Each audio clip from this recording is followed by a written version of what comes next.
धर्मदास की विनती समृत चित दीजो हो। धर्मदास की विनती समृत चित दीजो हो। यो आना जाना निवार के अपना कर लीजो हो। यो आवन जावन निवार के अपना कर लीजो हो। भक्ति दान गुरु दीजियो देवन के देवा हो। भक्ति दान गुरु दीजियो देवन के देवा हो। जन्म पाया भूलू नहीं कर हो पद सेवा हो। सत साहिब। अब उस प्यारी आत्मा ने, बहुत लंबी और कथा शेष है इसकी, फिर कभी सुनाएंगे। आज समय के अभाव से इतना ही कि परमात्मा से फिर के मांगा। तो सतलोक में देख लिया अपनी आंखों से, परमात्मा इनको साथ लेकर सतलोक गई, सब कुछ दिखा। तब के कहा था अब तो भगवानों के भगवान हैं, ये परमात्मा अब मुझे भक्ति दान दे। तो ना मैं तीर्थ करूं, ना कोई व्रत करूं, ना कोई मंदिर पूजा करूं, ये सत्कर मानना प्रभु। और धर्मदास की विनती, अब देखो पहले दांडी पाक रहा था, परमात्मा की एक नहीं सुना था, और फिर जो गए भगवान है, ये परमात्मा मेरी बात पे ध्यान दियो, थोड़ा ध्यान दो महाराज। कहते धर्मदास की विनती समर्थ चित दीजो हो। ये समर्थ परमात्मा ध्यान दो, मतलब मेरी क्या गति। पुण्यात्माओं जब ये ज्ञान हो जाएगा कि हम बहुत मुंडे संकट में फंसे पड़े हैं, रात को नींद आनी बंद हो जाएगी आपको। कब तक? जब तक नाम नहीं मिलेगा। क्योंकि जिनको नाम मिल गया वो तो निश्चिंत हो गए, भाई कम काल तो बाहर हो गए, काल हमारे निकट आ नहीं सकता। परमात्मा कबीर जी के जो शरण में आगे और मर्यादा पूरी रखते हैं, उनको काल का अटैक नहीं हो सकता। जब लग हंसा हमारी आना, काल लगे ना तेरा बाणा। जब तक ये हंस पुण्यात्मा मेरी मर्यादा में रहेगा, काल तेरा अटैक नहीं हो सकता। इस बात को वो काल भी मानता है कि हाँ, कबीर जी के हंस को हम कुछ नहीं कर सकते। तो पुण्यात्माओं, ये आपका सौभाग्य है कि आपको ये अनमोल ज्ञान जो 21 ब्रह्मांड में नहीं था, जो तुम्हें मिल रहा है, ये सौभाग्य है आपका। बोलो सतगुरुदेव सत साहेब। परम पिता परमात्मा पूर्ण ब्रह्म सर्व सृष्टि रचनहार कबीर देव जी अपने सतलोक स्थान से, उस रित धाम से चलकर इस काल के लोक में आते हैं। वो पूर्ण ब्रह्म तत्व ज्ञान का प्रचार करने के लिए अपना ही दूसरा रूप धारण करते हैं। एक हल्के तेज पुंज का रूप बनाकर वो परमात्मा यहाँ समय समय पर प्रकट होते रहते हैं। वो अपना नामांतर और रूपांतर भी करते रहते हैं, क्योंकि ये काल भगवान जिसको ब्रह्म बोलते हैं, ज्योति निरंजन भी कहते हैं, जो ब्रह्मा विष्णु महेश जी के पूज्य पिताजी हैं, इसको श्राप लगा हुआ है 1 लाख मानव शरीरधारी प्राणियों के सूक्ष्म शरीर से गंध निकाल कर खाने का। हमारा ये ऊपर जो शरीर है, ये तो ऐसा समझो जैसे बादाम के ऊपर छिलका, और अंदर एक सूक्ष्म शरीर है जैसे गिरी। ये समझो कि गिरी के उस गिरी में भी कोई और बीज हो, ऐसा जानो। तो ऐसे इस शरीर के अंदर ये सूक्ष्म शरीर है, और सूक्ष्म शरीर के अंदर ये जीव रहता है, और सूक्ष्म शरीर के ऊपर एक सूक्ष्म वासनाएं लिप्त हो जाती हैं, जैसे ये प्राणी पूरे जीवन में जैसा भी चटपटा आहार करता है, मांस खाता है, सुल्फा पीता है, शराब पीता है और अफीम खाता है, ये जैसे भी 36 व्यंजन खाता है, तो ऐसे वो सभी की वासना सूक्ष्म शरीर में लिप्त हो जाती है। और जैसे आहार हम करते हैं इसका, इससे हमारा स्थूल शरीर स्वस्थ रहता है, ये कार्य करने योग्य रहता है। और उसके अंदर से और सूक्ष्म जो वासना होती है वो सूक्ष्म शरीर में ही जाकर लिप्त हो जाती है। फिर ये काल भगवान 1 लाख मानव शरीरधारी प्राणियों को 21वें ब्रह्मांड में बनी हुई तपतशिला पर, तपतशिला एक बहुत सुनियोजित ऑटोमेटिक गर्म रहने वाली एक पत्थर की टुकड़ी है।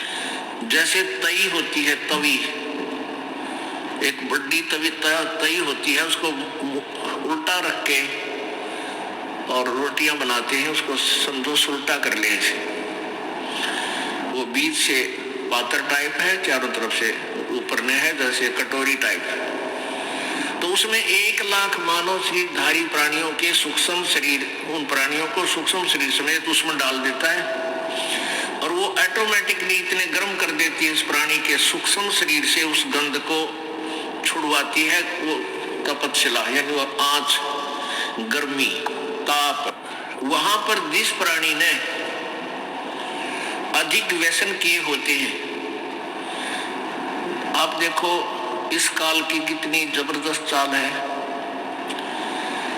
ये प्राणी इन बुराइयों पर ऑटोमेटिकली लग जाता है, शौता लग जाता है। जैसे उक्का बना लिया और कितने तम्बाकू का पौधा ढूंढ लिया, इसने गधे भी ना खावे, और इसने कूट 6 घंटा, हमने देखे हमारे माता के पिताजी और भी वहां आसपास के पड़ोसी 2 घंटे तक मुसड़ मुखड़ में घेर कर दे मुसड़, पहले उसने काटे हैं, फिर उसको गुड़ गाड़ घेर कर उसका खूब चूरमा सा बनाया,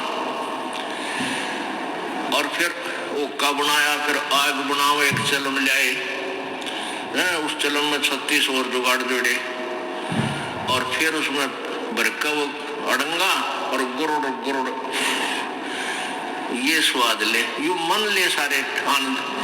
तो ये जितना जिसने ज्यादा तम्बाकू प्रयोग किया हो या मांस प्रयोग किया हो या शराब प्रयोग की हो, उसके सूक्ष्म शरीर में उतना ही गंध ज्यादा डिपॉजिट होता है।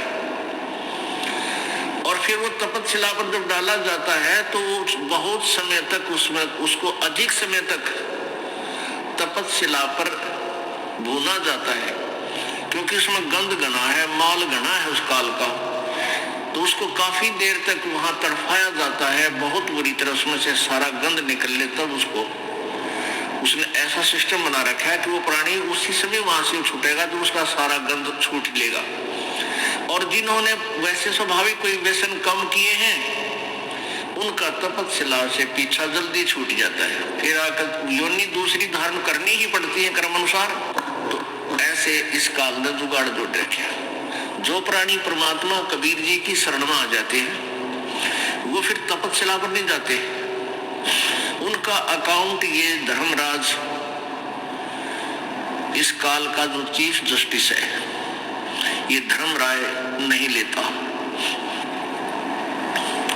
उसका उस भक्त का अकाउंट इनके पेपर से, इनकी बही से, इनके कंप्यूटर से ऑटोमेटिक निकल जाता है। तो कहने का भाव ये है कि जितने व्यसन आज समाज कर रहा है कलयुग में, इसलिए काल करवा रहा है कि ज्यादा व्यसन करेंगे तेरा अच्छा भोजन बनेगा। तो पुण्यात्माओं, इसलिए इस काल भगवान ने सभी प्राणियों को मिसगाइड कर रखा है। सभी प्राणियों को, ब्रह्मा विष्णु महेश तक को भी यथार्थ ज्ञान नहीं दे रखा।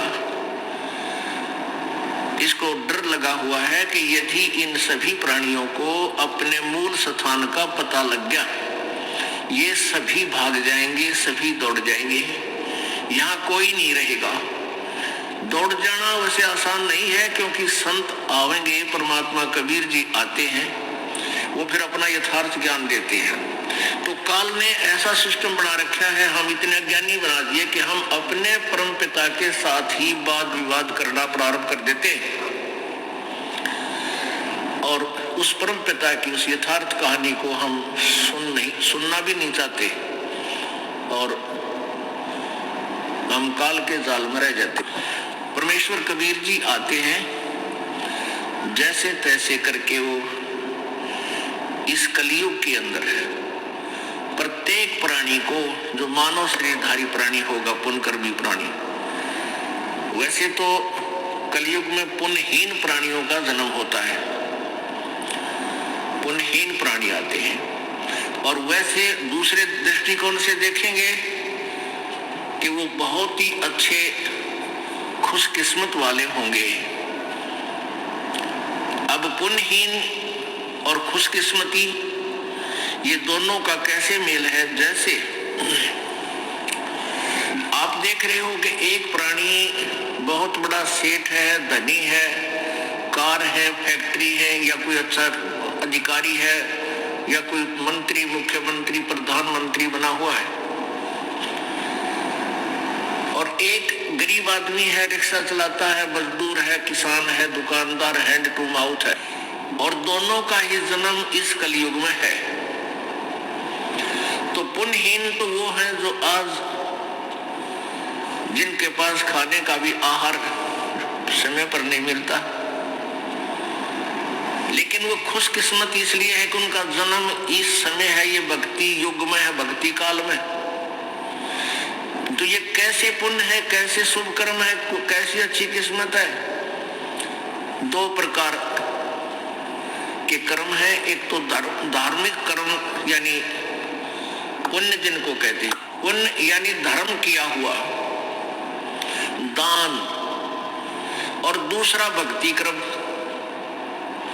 आप जी के भक्ति कर्म अत्यधिक थे, बहुत अत्यधिक थे, लेकिन आपका जो दान कर्म नहीं थे, तो आपको जन्म भी मिला आपकी भक्ति कर्म के कारण, लेकिन आपको समय पर रोटी भी नहीं है, ना कोई सुख सुविधा है, आपत्तियां भी आप पर दिन आ रही हैं। तो ये आपत्तियां आपके लिए एक वरदान बनेंगी।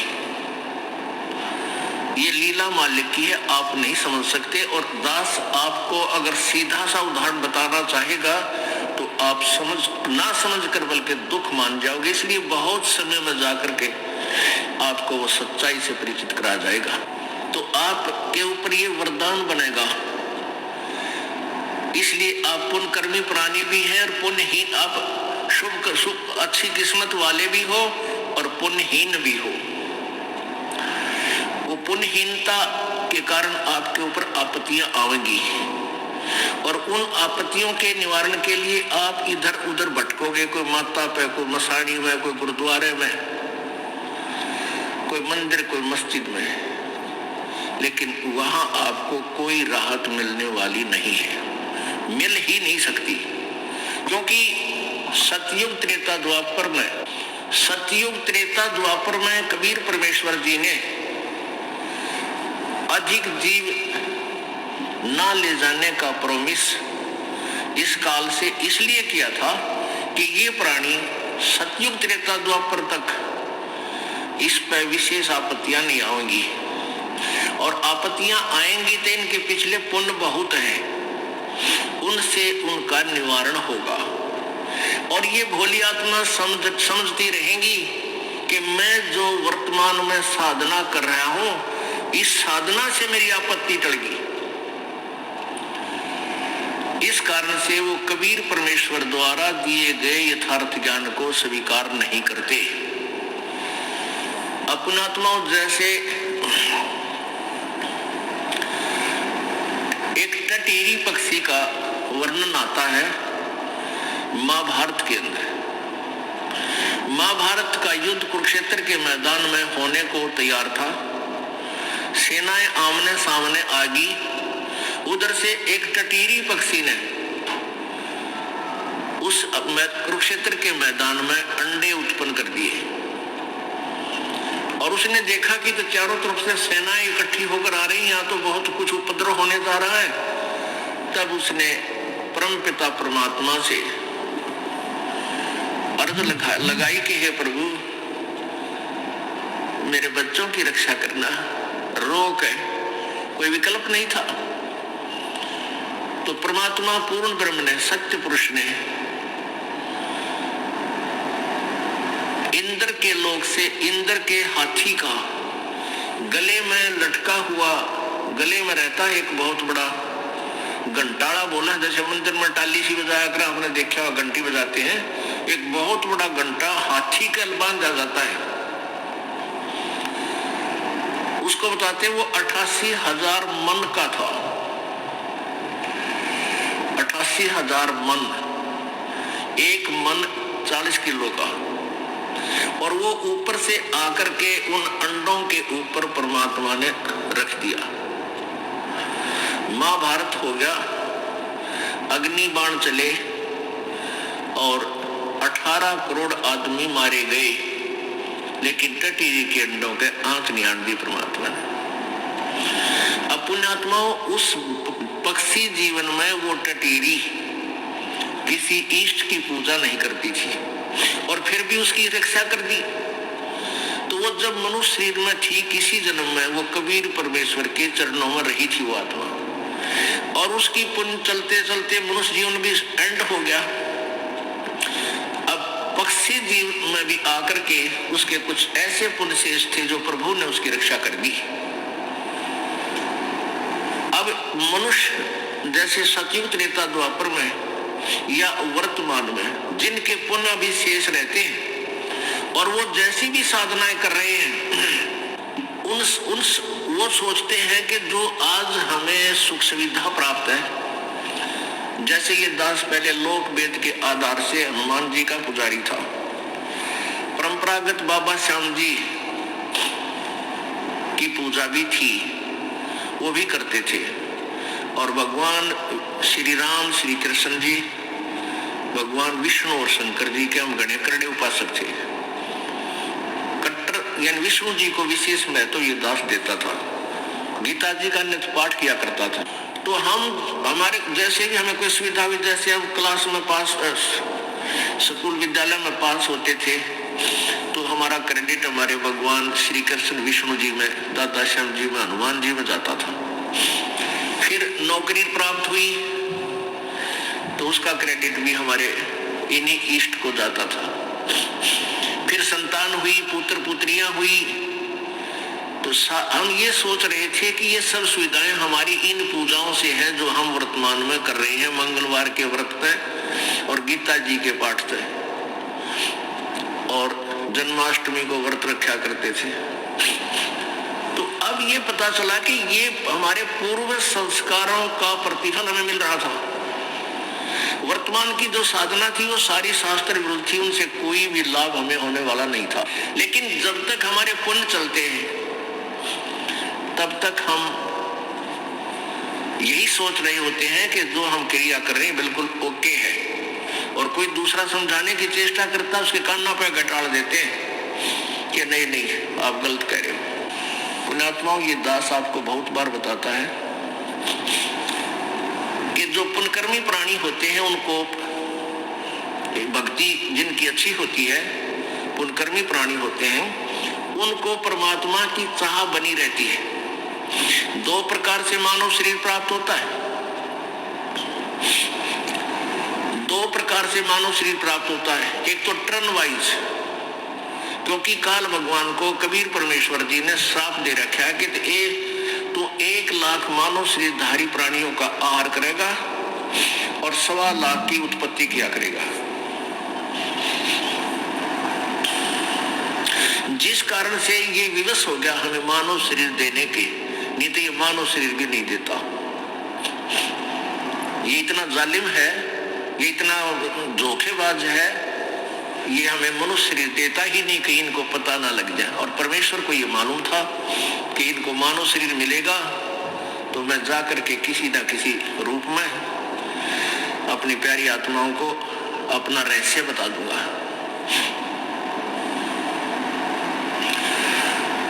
तो ये काल जो है, दो प्रकार से मनुष्य जीवन मिलता है। एक तो टर्न वाइज, एक ऐसा विधान बना रखा प्रभु ने कि एक प्राणी जैसे मनुष्य शरीर प्राप्त है, भक्ति की नहीं, तो 84 लाख प्रकार की योनियों के कष्टों को भोगने के उपरांत एक टर्न वाइज एक मानव शरीर अवश्य दिया जाएगा उसको। यदि उसमें भी वो भक्ति नहीं करता है तो फिर इसी 184 के कोल्लू में, हर अटके कुएं में फिर डाल दिया जाता है। और दूसरे वो व्यक्ति होते हैं जो कभी कबीर परमेश्वर जी की शरण में रहे हैं। जैसे आज से 600 वर्ष पहले परमेश्वर कबीर देव जी आए थे, उस समय परमेश्वर कबीर जी के 64 लाख अनुयायी हो गए थे, शिष्य हुए थे 64 लाख। आज से 600 वर्ष पहले भारत की आबादी कितनी होगी, जनसंख्या?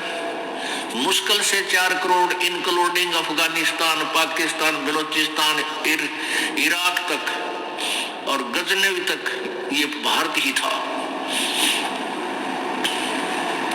और सारी मिलाकर 4 करोड़ आबादी या जनसंख्या नहीं थी। और उस 4 करोड़ जनसंख्या में से 64 लाख से सो जाना, ये कोई बालकों का खेल नहीं था, जिसमें हिंदू और मुसलमान दोनों इंक्लूड थे। ये परम पिता परमात्मा की समर्थता का उस समय भी प्रमाण था। लेकिन हम इतने बालक हैं, अबोध हैं, हम इन नकली संतों ऋषियों के पीछे इतने लग पिट्ठू हो गए, उस परमात्मा की एक नहीं सुनते। हमने ये दिमाग पर जोर भी नहीं दिया कि 64 लाख से सो जाना ये कोई छोटी बात नहीं। तो वो 64 लाख से परमात्मा को मानते थे। 64 लाख शिष्य ज्ञान से नहीं हुए, क्योंकि परमात्मा ने ये ज्ञान गुप्त रखा था, विशेष आत्माओं को ही बताया था। जैसे आदरणीय धर्मदास साहिब जी, आदरणीय मुल्कदास जी, आदरणीय दादू साहिब जी, आदरणीय नानक साहिब जी, आदरणीय गरीबदास साहिब जी, आदरणीय गीसा साहिब जी, और इनसे कसम खवा दी थी, इनसे प्रतिज्ञा करवा दी थी कि इस यथार्थ नाम को, इस सतनाम के दोनों अक्षरों को तुम क्लियर नहीं करोगे, तुम जाप करके कल्याण करवा सकते हो, और इसकी विधि किसी को नहीं बताओगे जाप करने की। और सार शब्द तो बिल्कुल ही नहीं, किसी के सामने जिक्र भी नहीं करना।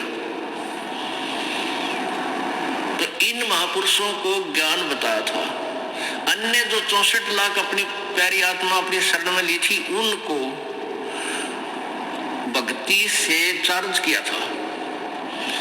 परमात्मा जहां भी जाते, एक दिन में 1000 जगह रूप धारण कर लेते थे, प्रकट हो जाते थे।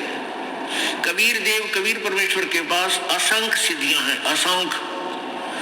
यहाँ के भगवानों के पास मैक्सिमम 8 सिद्धि है। और हमारे जैसे भक्त जो परमात्मा कबीर जी की साधना करेंगे इस सतमंत्र की, हमारे को भी 24 सिद्धियां प्राप्त हो जाएंगी। और जबकि ये अन्य यहाँ के भगवानों पे 8 से ज्यादा नहीं हो सकती। और इनके उपासकों के पास, किसी के पास 1, किसी के पास 2, हद किसी के पास 3 होगी। इससे ज्यादा ये प्राप्त सारे जीवन में नहीं कर सकते। एक सिद्धि बहुचोल्य धार है, एक सिद्धि ऐसी है जो बहुत से नाना प्रकार अपने शरीर बना सकती है। तो परमात्मा कबीर जी ने एक दिन में 1000 जगह प्रकट होकर उसी रूप में और अपने यथार्थ ज्ञान को, यानी ज्ञान का मतलब है जैसे ये वाणी बोल रखी है, क्या बोल रखी है, मानुष जन्म दुर्लभ है, भाई मिले न बारंबार, तरवर से पत्ता टूट गिरे वो बोर न लगे डारे, साथी हमारे चले गए हम भी चलन हारे, कोई कागज में बाकी रह रही ताते लगी है वार। ये ऐसी मार्मिक वाणी है कबीर परमेश्वर की कि आम आदमी को झंझोड़ कर रख देती है। मानुष जन्म पाए कर जो नहीं रटे हरि नाम, जैसे कुआ जल बिना भाई बनवाया क्या काम। इस तरह की परमात्मा की इस हृदय छूने वाली वाणी को सुनकर आज से 600 वर्ष पहले तो भगवान चाहने वाली बहुत आत्मा होया करती, भगवान से डरा करती थी, तो वो तुरंत मालिक की वाणी को सुनती रहती थी कई कई दिनों तक और फिर उपदेश ले लेती थी। उपदेश लेते ही उनके ना जाने कितने काम सर जाया करते, सुख होने लग जाते। वो रिश्तेदारियों में ढंढोरा पीटते, आज हमारे गुरु जी से नाम ले लो, हमारे ये सुख हो गया, हमारे ये सुख हो गया। तो इस तरीके से उस 120 वर्ष परमात्मा रहे, 5 वर्ष की आयु में उपदेश देने लगे थे। 115 वर्ष में, वैसे 10 वर्ष 5-7 वर्ष पहले परमात्मा ने परीक्षा लेकर उनको रिजेक्ट भी किया था। तो 100 वर्ष कंटिन्यूस परमात्मा अपना प्रचार करते रहे, अपनी समर्थता का प्रमाण देते रहे, उनके दुखों का उपाप रूपी कांटों को निकालते रहे। तो इस प्रकार 64 लाख शिष्य हो गए थे। तो वो 64 लाख शिष्य परमात्मा ने देखा कि ये पार होने योग्य है या नहीं।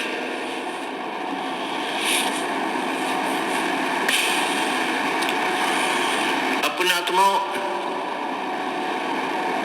परमात्मा क्या बताना चाहते हैं कबीर जी,